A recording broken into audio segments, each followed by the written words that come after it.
He's weak. He'd never leave me, Lauren said, and the room answered with the kind of laughter that sounds harmless until you realize it's been fed for months. I stood in the dark hallway outside our kitchen, one hand still on the strap of my laptop bag, rainwater cooling on my jacket, and listened to my wife explain my character to people who had never paid my mortgage, never watched me work 12-hour days, never sat beside me at 2 in the morning while I rebuilt my life one quiet compromise at a time. Ethan's too soft, she went on, her voice loose with wine and confidence. He gets that look on his face like he's hurt, but he never does anything. That's the thing about men like him. They confuse patience with weakness. More laughter. Glass touching glass. A soft little chorus of approval. I don't know what I expected when I walked in that night. Maybe leftovers in the fridge. Maybe the low hum of the dishwasher. Maybe one decent evening in a house that had felt colder every month. What I found instead was my marriage being summarized like a bad joke over Pinot Noir and charcuterie. I didn't step in. Not yet. I stayed where the light from the dining room died against the hall runner, and let the words come to me. Funny thing about betrayal. It doesn't always kick the door down. Sometimes it wears a soft smile, uses your plates, and laughs in your kitchen like it belongs there. Lauren had 3 friends over, the same circle she called her sanity, the same women who always left perfume in the air and judgment on every surface they touched. Vanessa Reed was there, of course. You could hear her without seeing her, that sharp amused tone like every sentence needed an audience. Honestly, she said, some men train you to stop respecting them. Lauren laughed harder at that than she had at anything all month. That was the moment something inside me went still. Not broken. Not shattered. Still. Like the second before a storm chooses a direction. My name is Ethan Carter. I'm 39 years old, born and raised in Ohio, and I manage operations for a regional supply company outside Columbus. My days are schedules, freight routes, missed lunches, diesel receipts, and fluorescent warehouse light. I'm not flashy. Never was. I believe in paying bills early, rotating tires on time, and fixing what can be fixed before it turns into something expensive. For 11 years, I thought that kind of steadiness made a marriage stronger. Lately, I'd started to suspect it only made Lauren comfortable enough to stop hiding her contempt. We used to talk in the kitchen over takeout and Sunday coffee. We used to laugh at dumb sitcoms and argue about paint colors and pretend the future was something you built together instead of something one person quietly edits behind your back. But over the last year, her tone had changed first, then her habits, then the temperature of the whole house. The phone turned face down. The late girls' nights stretched longer. The casual little digs got sharper, cleaner, more precise. Not loud enough to call abuse. Just constant enough to leave a mark. And now here she was, giving a master class on my weakness 10 feet away, while I stood in the dark and understood for the first time that toxic people always mistake a calm man for a blind one. What Lauren didn't know was that this wasn't the first thing I'd found. It was just the first thing I heard with my own ears. And once you hear the truth spoken that clearly, you can never go back to the version of the marriage that existed before it. For a long time, I thought the worst part of a marriage falling apart would be the shouting. The slammed doors. The dramatic scene people whisper about later like weather damage. But real decay does not sound like thunder. It sounds like routines. Lauren asking if I could pick up almond milk on the way home. Me replacing the battery in her SUV key fob because she forgot again. Her thanking me without looking up from her phone. Little things. Small domestic transactions passed off as love. That was the danger of it. Nothing looked broken enough to leave, just worn down enough to keep explaining away. Standing in that hallway, I began replaying the last 12 months with a clarity that made my stomach tighten. The canceled date nights.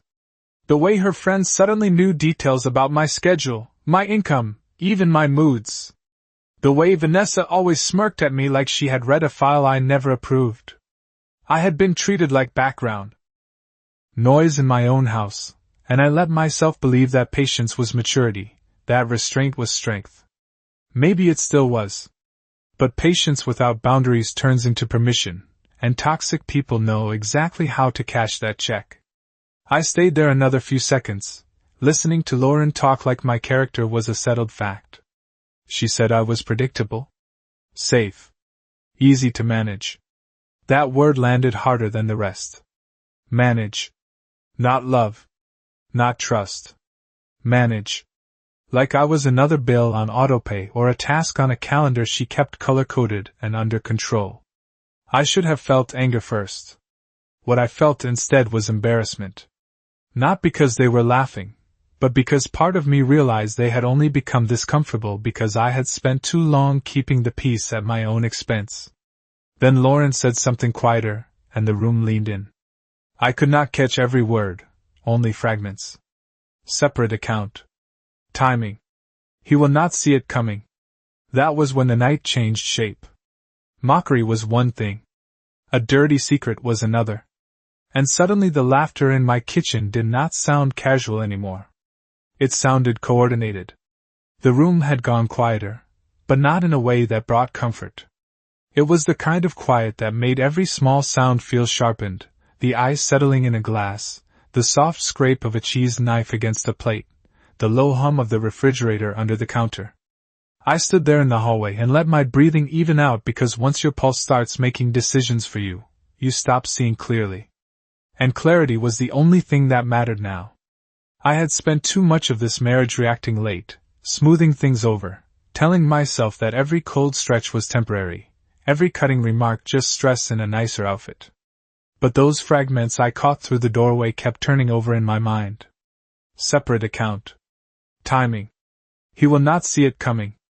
Those are not the words of a woman venting after 2 glasses of wine. Those are the words of someone already halfway into a plan. I eased my laptop bag to the floor without making a sound and stepped just enough to catch the edge of the kitchen through the wall mirror by the entry table. Lauren stood by the island in a cream sweater and dark jeans, one hand around the stemless glass, the other moving as she talked. She looked relaxed, even elegant, the way she always did when she felt in control of a room. Vanessa sat on the nearest barstool, legs crossed, nodding like counsel for the prosecution. Across from her were Melissa and Taryn, both leaning forward now, the casual gossip energy gone. This was not random. It was a strategy session wearing the clothes of a girl's night. Lauren lowered her voice, but the house carried sound in strange ways when the furnace kicked on. I heard enough. She said she had been moving money little by little, nothing dramatic, nothing that would trigger questions. She said she had screenshots, calendars, and messages that could be framed however she needed if things ever turned ugly. She said a man like me would rather avoid embarrassment than fight back, and that was her advantage. Advantage. I remember staring at the framed wedding photo on the hall table while she said that word. In the picture, Lauren was smiling up at me under October light, one hand on my chest, both of us looking like we had just stepped into a future we trusted. Back then I thought marriage meant loyalty in private, not performance in public. I thought if you loved someone long enough, they would eventually handle your heart with care. What I did not understand was that contempt changes the whole chemistry of a relationship. Once someone starts seeing your decency as leverage, every kind gesture becomes a tool they think they own. I wish I could say that night came out of nowhere, but truthfully, the warning signs had been stacking for months. A hotel receipt left in the wrong coat pocket, quickly explained away as a work event. A credit card charge from a downtown attorney's office, labeled as a fundraising consultation when Lauren had never shown the slightest interest in fundraising. 2 months earlier, I had noticed a new bank envelope tucked inside a tote bag by the mudroom bench. She grabbed it before I could read the logo and smiled too quickly, said it was for a joint holiday fund her office was doing. I let that pass. Before that, there was the Thursday Vanessa came over for coffee and went silent the moment I walked in from the garage. Lauren changed the subject. So fast it practically squealed. At the time I told myself I was being paranoid. Men like me are trained to distrust our instincts when peace is on the line. We call it being reasonable. We call it not overreacting. Sometimes it is just fear in a nicer shirt. Another burst of laughter came from the kitchen, but now I could hear the edge under it.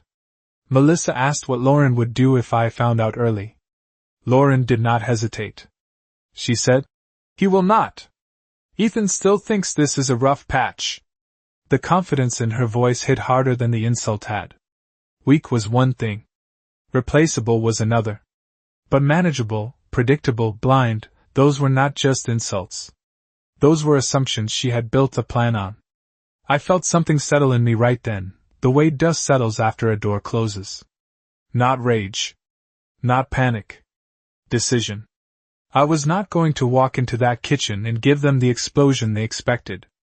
I was not going to turn into the story Lauren had apparently been drafting for weeks, maybe months. No shouting. No dramatic accusations over crackers and Pinot Noir. If there was a dirty secret in my house, I was done being the last one to map it. I reached down, picked up my bag, and backed quietly toward the front door. Their voices floated after me, warm and easy and completely unaware that the man they had just finished underestimating was finally listening with both eyes open. The rain had let up by the time I reached my truck, but the windshield still held a sheen of water that blurred the porch light into a pale yellow smear. I sat behind the wheel without starting the engine and looked at my own front door like it belonged to somebody else. Inside, my wife was still laughing with women who knew more about my marriage than I did. That realization stayed with me all the way through the night. I drove to a diner off Route 23 that stayed open 24 hours, ordered black coffee I did not drink, and started doing the one thing I should have done months earlier. I stopped defending the version of my life I wanted to believe in and started examining the one I was actually living. By midnight I had a legal pad on the table, my phone face up, and a list of every moment in the last year that suddenly felt wrong in a new light. The attorney charge. The missing bank envelope. The private calls that ended when I walked into the room. The way Vanessa always seemed a little too informed. Patterns only look random when you still trust the person making them. Once trust cracks, the whole design shows through. I did not call Lauren. I did not text. I did not ask where she was or when her friends would leave. That would have warned her. Instead, I opened our shared banking app and saw what I had somehow trained myself not to notice before. Small transfers. Clean numbers. Nothing reckless. Just careful enough to look ordinary if you were not looking for betrayal. Savings moved in pieces under $1,000. A discipline to it. A rhythm. The kind of rhythm that comes from rehearsal. I wrote down dates, amounts, account endings. Then I leaned back in that vinyl booth and understood something that made the coffee finally taste bitter. Lauren had not just lost respect for me. She had started planning around my silence.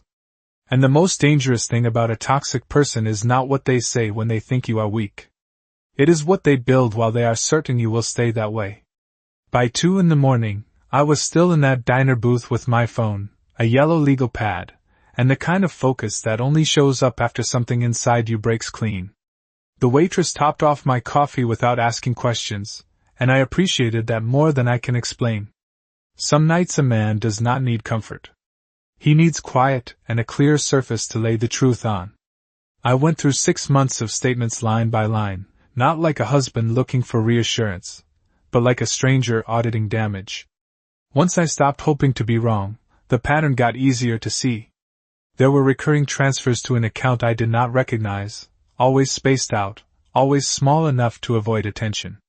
There were charges near downtown Columbus on days Lauren said she was with Vanessa or at late office dinners. Then I found something that made me sit back and stare at the screen for a full minute. A payment to a family law firm. Not a consultation charge. A retainer. My chest did not tighten the way I expected. It actually went calm. That was the part that unsettled me most. Because calm means the mind has stopped negotiating with reality. Calm means the facts have finally outrun the excuses. I pulled up our cloud account next and started checking shared folders we had not used in years. Tax returns? Insurance forms. Home documents.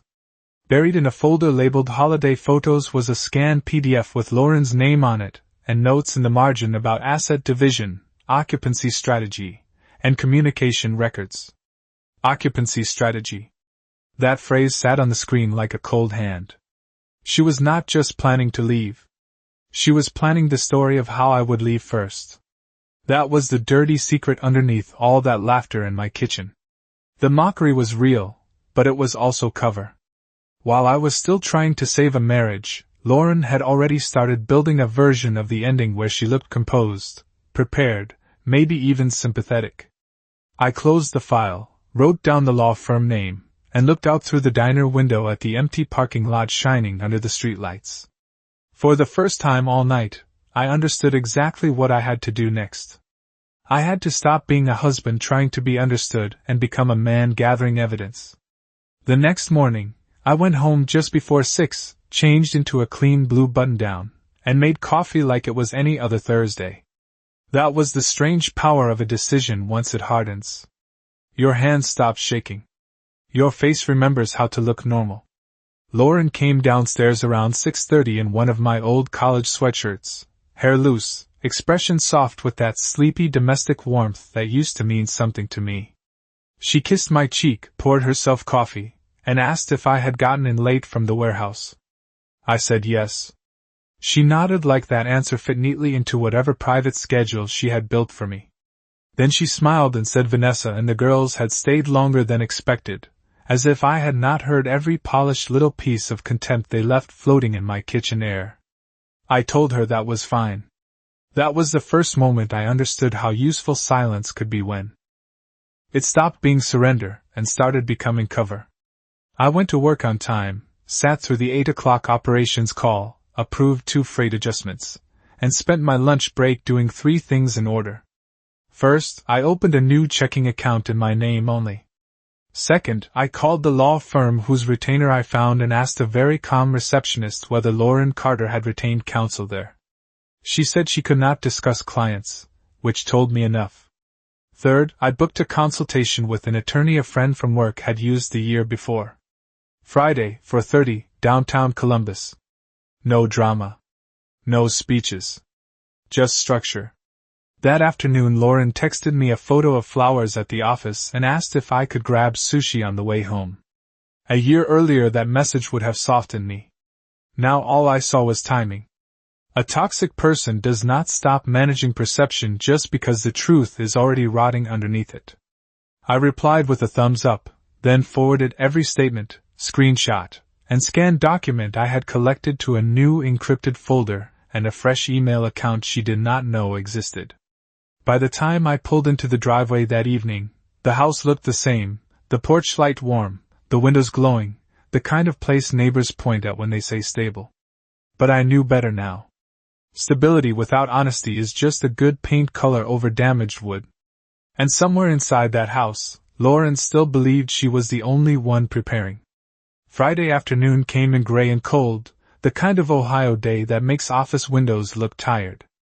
I left work at 4 sharp and drove downtown with my notes printed, tabbed, and clipped inside a plain manila folder. The attorney's office sat on the 6th floor of a brick building above a coffee shop and a tax preparer. Quiet, clean, no fancy branding, just frosted glass and a receptionist who looked like she had seen every version of a marriage ending and had no interest in the performance of it. My meeting lasted 50 minutes. I gave her the statements, the transfer pattern, the retainer receipt, the scan notes about occupancy and communication records. She read everything once, then looked up and said the one sentence I had been circling all week without naming. "Your wife is preparing a narrative." Hearing it from somebody else made the whole thing feel less crazy and more dangerous. She told me not to confront Lauren yet. Not emotionally, not strategically, not at all. Secure copies. Change passwords. Document everything. Let the person who thinks they are in control keep showing their hand. On the drive home, I felt something close to steadiness for the first time since that night in the hallway. Not peace. Just footing. When I walked through the front door, Lauren was setting out plates for another gathering. Candles lit. Music low. Her phone face down beside a cheese board. She looked up with that effortless little smile, and said a few people were coming by after 7. "Hope that is okay." I told her of course it was. Around 8, I stepped onto the back patio with a glass of club soda and listened through the cracked kitchen window while her guests settled in. Vanessa was there again, and so was Brandon Cole this time, one of those polished men who always talks like he is auditioning for authority. I heard my name within minutes. Lauren laughed softly, and said I had been unusually agreeable lately. Vanessa said maybe I had finally learned my place. Brandon chuckled and asked whether I still had any idea what was coming. Lauren answered with a confidence that would have impressed me once. None, she said. He is making this easy. I stared out at the dark yard, bare trees moving against the fence line, and let that sentence land where it needed to. Easy. That was what they all thought I was. Easy to manage. Easy to outmaneuver. Easy to erase. And inside the folder I had locked in my truck, everything they were counting on was already beginning to turn against them. The house was warm with candlelight and expensive perfume, the kind of polished comfort that makes ugly things easier to say. I stayed on the patio long enough to hear them settle into the rhythm they always found when they thought I was safely out of earshot. Vanessa asked whether Lauren had decided when to make the first move. Brandon joked that timing mattered if she wanted to keep the better angle. Lauren laughed, low and certain, and said she already had it handled. She said I was too worried about keeping things civil to make trouble. She said, "Men like me fold the second the room gets uncomfortable." That was the moment I opened the patio door and stepped back inside. Not fast. Not dramatic. Just calm. The conversation did not stop all at once. It thinned first, then collapsed. Lauren turned toward me with a smile she did not have time to fix. Vanessa lowered her glass. Brandon looked at me the way men do when they suddenly realize they have been talking too freely in someone else's house. I set my drink on the counter and looked at Lauren, not angry, not loud, just finished. Then I told her I knew about the transfers, the retainer, the notes about occupancy, and the little strategy meetings dressed up as wine nights. Nobody moved. Even the music seemed too quiet. Lauren tried to laugh, but it landed wrong. She said I was overreacting, that I had clearly misunderstood something private and harmless. I nodded once and reached into my coat pocket. I did not pull anything out yet. I just let the silence stretch around the possibility. Then I said the one sentence that changed every face in that kitchen. I told her my attorney already had copies of everything. Not tomorrow. Not next week. Already. Vanessa looked at Lauren. Brandon looked at the floor. And for the first time since this started, Lauren did not look composed. She looked late. That is the thing toxic people never plan for. They rehearse your confusion. They depend on your hesitation. They build whole stories around your silence. But they never imagine the moment silence comes back carrying documents. No one reached for a glass after that. The room felt staged and suddenly embarrassed by itself, like even the candles knew they were lighting the wrong scene. Lauren stared at me with that brittle expression people wear when the mask is still on but the straps have snapped. She opened her mouth twice before words came out. First denial, then outrage, then the familiar pivot toward hurt, as if emotion alone could still move the ground under my feet. She asked how long I had been spying on her. That word almost made me smile. Spying. As if noticing the truth inside your own marriage was some kind of crime. I told her I had not needed to spy. I had only needed to stop explaining away what was already in front of me. Vanessa muttered that maybe everyone should go. Brandon was already reaching for his coat, suddenly very interested in not being part of the story he had helped season all evening. Lauren looked at her friends like they might rescue her with a new script, but nobody spoke. That is another thing about toxic alliances. They feel powerful right up until accountability walks into the room. Then everybody remembers they have their own address to go home to. I set my house key on the counter beside the untouched cheese board and told Lauren the attorney would contact her Monday. I said I would be staying elsewhere for the weekend and that all future communication could happen in writing. Calm words. Clean words. The kind that leave no room for improvisation. Her eyes filled, not with love, not even with regret, but with the shock of losing control in front of witnesses. For months she had built a private story where I stayed confused, apologetic, manageable. She had counted on my silence the way careless people count on tomorrow. What she never understood was that silence can change shape. It can stop being surrender and become judgment. I picked up my coat, walked past the stunned little circle gathered in my kitchen, and stepped out into the cold Ohio night. Behind me, the house was still glowing, still pretty, still trying to look like something whole. But some endings do not arrive with shouting. Some arrive prepared. And karma, I learned, does not need to raise its voice when the truth already has.